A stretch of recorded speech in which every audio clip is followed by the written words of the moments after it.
What's up, everybody? Welcome to South Beach Strategies. Today we got a good friend of ours in the building, Xavier Marrufo. Thank you, X, for coming. Thank you Good for friend having of the me. show, good friend of Al. We got Al from Privilege Media. Today, this is a very special episode for us. No, this is a privilege and an honor because Yes. I've been watching you since the beginning. Yes, thank you. And believe it or not, I don't like to say this publicly, but I'm a fan. Yeah. I like what you're doing. Privileges. I like what you're doing. And that's how it's supposed to be. Friends are supposed to support This is friends. true. And we're glad that you're here This today is true. supporting us and being a part of our little show here. So go ahead. Well, let's get right to it. XM Cigars. There you go. What is XM Cigars? So I started the cigar business before I could even buy a cigar. I was probably 17. My parents got divorced. My father moved to Havana, Cuba. My father's not Cuban, he's Mexican. And we took a family vacation to Acapulco, Mexico. And I met up with him. I was maybe 15, 16. And he gave me 2 boxes of Cuban cigars. And I go, Pop, what is this? He goes, this is my gift to you. I go, Pop, I'm 15 years old. He goes, well, smoke them or sell them, but this is my gift to you. So I came back. yeah. I came back. Smoke them to or sell them, but this is my gift to you. And what type of cigars were these? There were 2 boxes of Cohiba Splendidos. Cohibas. Cohiba Splendidos. From Cuba, because he just Not- came back not from the big Havana. ones. So how old are straight you real again? one. I was 15. You're 15. Your dad comes up to you. He gives you some of the hottest cigars on That's the right, market yep. and says, "Hey, either you can have this Yeah, or you smoke can them, smoke them." sell them, but this is my gift to you. And we were staying at the Acapulco Princess Hotel, which was the hottest hotel back in the days since the 60s. And I came back. I was in 10th grade, I believe.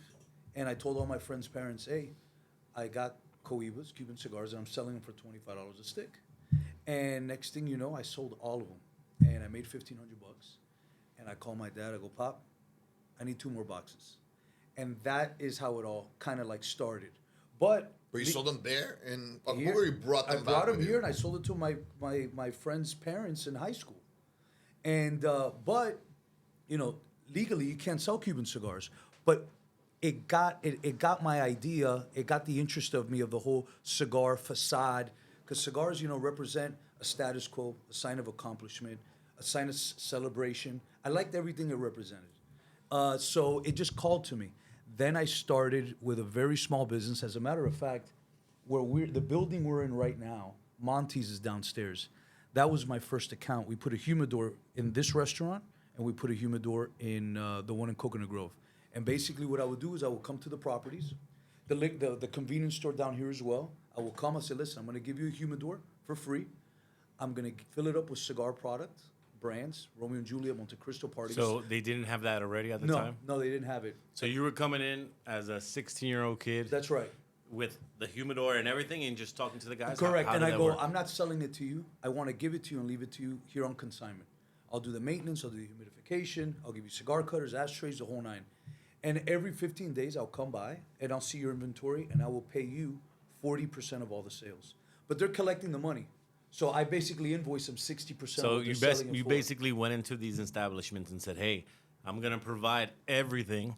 Let's Right. give your guest an upscale experience, being able for them to pick cigars at this location because you don't have any right now. Right. And I'll just service it and Yeah. give you the money that we make." And that's exactly how it started. And it started with Monty's. Do they still sell cigars? No, they're not smoking. Got it. Then I got the convenience store, and then next thing you know, I got liquor stores, the one we were talking about earlier. And then once I facilitated, a little bit of a network, I got more confident. Then I started going towards Smith & Walensky's, Rusty Pelican, Nikki Beach. And back then when I first started, the Satai, the W, the Faena, these hotels didn't exist. It was just the Delano, the Shore Club, and all these small boutique hotels. And I started putting it in these locations.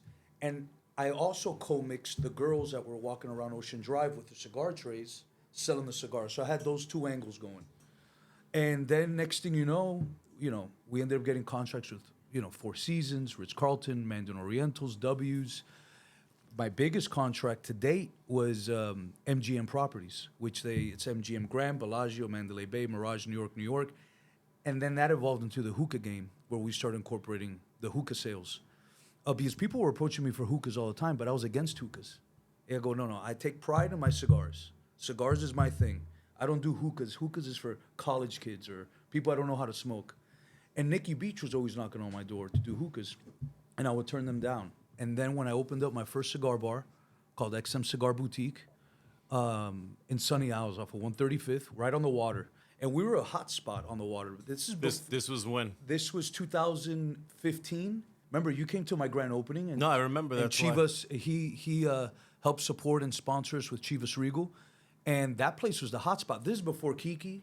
This is before Sea Spice. None of this existed. We were the only place on the water where you could dock up your boat and party. This is Le Q, correct? Le Q, correct. So it was Le Q and my cigar bar next door, and we shared the same deck. And that's where I really got into the hookah thing because all my clients were Russians. They were all Russians, Polish, Ukrainians, and these guys smoke hookah since birth. Jay had a couple of Russian girlfriends, right? Jay did have a couple Russian girlfriends. You remember any of them, Jay? Not really. Not really. And Well, you do smoke cigars. I do. he does. Well, I mean, I actually was thinking, like, how at that time did you learn how to store them, cut them? Like, how did you learn these things? Because I've been smoking cigars forever, and they either go bad on me, Right. or I need help to, Well, how do you know? How did you learn? You learn. There's no chat GPT. No, there's no chat GPT. You learn the hard way. You start realizing, shit, these cigars got dry. How can I maintain them a little more humid? Because I used to travel the cigars in my trunk of my car. And believe it or not, they're not temperature sensitive. Cigars aren't temperature sensitive. It's strictly humidification. So at the end of the day, old school, we'll get a little, paper, a damp paper towel. You just gotta make sure they don't touch the cigars, because then you wet the wrapper and then they don't burn properly. But I'll tell you, to answer your question, how did I learn? By fucking up and losing money when it's costing me product. That'll make you learn real quick. That's kind of how me and X met when I first came to Miami. I was doing a whiskey event, and he was doing the cigar presentation there. And just like you, Jay, I knew about cigars, and I know that as a man, you have to be like knowledgeable about cigars, especially when you smoke with other gentlemen. So, but I didn't know the knowledge, but I never really said it out loud. And when he did his presentation, I learned a lot. And I say, wait a minute, I need to know. Well, we should get into that story. I mean, we could, but Well, I mean, let's that brings up a good point. So then, the same thing with you and the drinking, because it's almost the same thing. Exactly. Except one's alcohol, one is and that was the tobacco. bond at the time. Well, let me tell you something. That's how him and I met originally. That's what I was wondering. So everybody knows Casa Tua, but you guys know the one in Brickell and that food hall. We met at the original Casa Tua on 17th and Meridian, and they paid me, which has never happened. That was the first and last time it ever happened to date. They paid me $5,000 to give a cigar etiquette class to 5 or 6 billionaires. It was five And people. it was to teach them everything there is to know about cigars. How to cut it, the humidification, the flavor profiles, the process from the moment you plant the seed to the moment it's actually smokable. I gave them a full-blown, cigar course for dummies. But before I went up, they hired Alex. We sourced some of the rarest whiskey scotch in the United States. We did Royal Salute, Glenlivet, and basically we presented what whiskey is, the origin, what makes it so unique, the type of casks that it's been in, how long it's been in that cask, the flavors, and we did a whole kind of like an experience. And then after me, I killed it. I thought I did such a good presentation, and then they call X up on the stadium, and they go, and now presenting the cigars, Xavier Marrufo. And then his crushed yours. No, wait. It gets, whoa, we're missing a lot. So he did his full presentation, which is called a flight. When you're doing tasting, that the verbiage for that is called doing a flight. So he finished his flight. He was in a three-piece Now, we did suit. a 25-year-old whiskey, Yeah, they had a a 30-year fly- whiskey. they had a We did fly- a 62-year-old whiskey. They had to fly in that whiskey from England. Yeah, Didn't they? definitely, Because yeah. there was not even Royal that bottle in the Royal United Salute. States. So he did his flight. Remember, 5 billionaires. We're at the roof. We're at their private members only at Casa Tua at the restaurant. And then he finished, and they go, now we're going to present the owner and founder of XM Cigars, Xavier Marrufo. And as he's getting off like the podium and we cross each other, real kind of cocky and aggressively, he comes right next to me, goes like this, whispers in my ear, goes, good luck. Just like that. And I think he New threw York a bitch in there. style. Did he throw a bitch in there? He goes, good luck, bitch. Yeah. I definitely But yeah, gave him that some. sounds like a good. some You guys stars. should have gotten together and made something well, happen with that well, experience. we Because did. that sounds like a cool thing that well- people would go somewhere and they get a cigar. We They did. get there's both these Yeah. classes, and that's What- part of what's like the a name night. of our business? We're actually working on something. What's and the name of it? But I'm going to say it right now, and I got to give him the credit for the name. I didn't come up with it.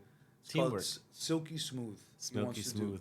It's like it's an the education Zohan experience. And he also with- shampoos girls at hair Yeah. salons. Silky smooth Zohan. Nice. Yeah, you know. No, but either So what's way, the plan for so this, wait, this, hold on. The story's not over. The story's not over. So I did my presentation, but little does he know, I've been doing this 20 years or 15 years at the time. So I know I killed it, right? And I go back and I'm like, let's see what this guy got. Did Alex kill it or he's full of shit? No, I did pretty good. Nah, I You did pretty good. He did pretty good. All right, let's put it this way. Every one of those guests, they purchased one each of all of the whiskeys that we presented to them. They committed and bought it. And they brought every single box of cigars as well. And did they buy So- anything off X? No, all of the cigars. So I'm in the They back bought all room. the cigars. Everything. I'm in the back of the room, and he's going about his presentation. And like I said, he was knowledgeable, and he had charisma and swag. So I'm in the back thinking I'm the man from New York, but he got the Miami swag, and he's up there, and they're eating out of his hand. And then I'm like, damn, I fucked up. I shouldn't have said that to that guy. He's really good. What did you say? I was an was asshole to cocky, he was him. an asshole. Oh, you were an asshole. I He looked goes, to him and I he go, goes, yeah, bro, he like, looked at me and goes, good good luck. luck. And And why so would you do Fuck with that? him. I wanted to fuck with him to Yeah. see, you know. Uh-huh. So You then wanted he to shake up the competition. Yeah, exactly. So then he comes off the stage, and I go up to him. I go, "Hey, man, not for nothing. That was pretty good. Nice to meet you. My name is Alex. I'm new to here." And then, No, he goes, hey. No, he goes, hey, I'm really sorry about what I said to you back there. But that was pretty good. And I go, thank you very much. And then he introduced himself. Nice. And then that's where it all started. He invited me out. He goes, listen, I got a table tomorrow. Why don't you be my guest? Nice. But that's a whole Yeah. other funny. that's a can whole of- nother one. That's a whole other story. But let's get back to South Beach strategies, Let's do baby. it. Do it.